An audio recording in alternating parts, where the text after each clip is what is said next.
છે કે લૌકિક કરવા છે અર્થ તો કરી શંકરદાસ બાપુએ કીધું કે તને હરિરસના આપણે પાઠનું આનું આપણે સામાન્ય ભાષાંતર કરવું છે, માણસ સમજી શકે એવું આપણે આને બનાવવું છે, એટલે કે આધ્યાત્મિક કરવા છે કે લૌકિક કરવા છે.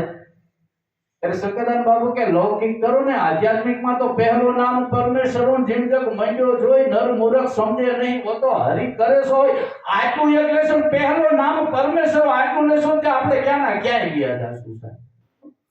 ગુરુ મારા મહામંત્રનો મોટો રે મહિમાય વખાણો બ્રહ્મના ભેદમાં જેના ઋષિ મુનિ જપતા જાપ હરિ નોતા ચારે વેદમાં આયા સુધી છે કે જાવું પડે ત્યારે ત્યાંથી શરૂ થાય ને પહેલો નામ પરમેશ્વર જીન જગ મંડ્યો જોઈ.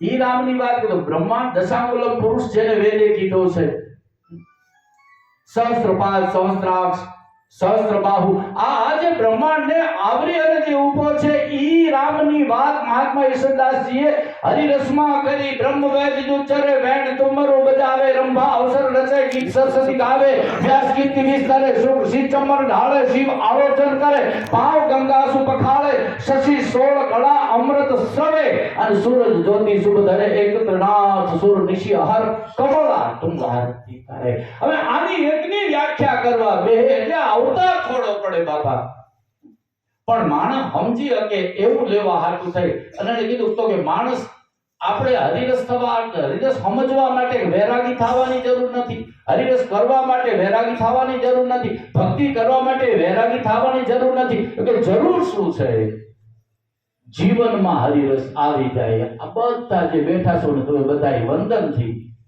બધાય ના જીવનમાં હરિરસ છે, બધા હરિરસ જીવે છે અને તો જ આવી મજા આવે. 21 વર્ષે જ્યારે એ રાજપૂતને યાદ કરવા આપણે બધા મળ્યા છે સાહેબ, બાકી બધાય બંધનમાં બંધાણેલા તો છે.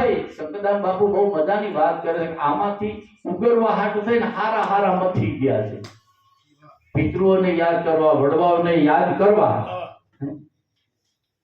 તો અત્યારે માણસ 2 વર્ષ 3 વર્ષ તો ભૂલાઈ ગયું હોય, પણ 21 વર્ષ સુધી જે ચેતના યાદ રહે ને ઈ સમજવાનું એને પોતાનું જીવતર આમાં રેડી દીધેલું છે અને તો ઈ ફળે ફળે આપણને યાદ આવે, એક એક પગલે યાદ આવે, આપણા એક એક શ્વાસે યાદ આવે.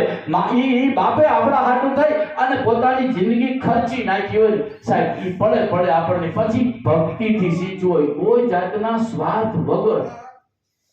એટલે ઈશ્વરદાસજી આમાં કીધું એળે હી હરિ નામ જાણ અજાણ જપે જો જીવા. પોતાના પરિવારનું લાલન પાલન કરવું, પોષણ કરવું આ કોઈ જાતના સ્વાર્થ વગર જ્યારે થાય ને બાપને દીકરા માટે સેવાની આશા હોય કે મારો દીકરો હું આને ભણાવું ગણાવું આને મોટો કરું.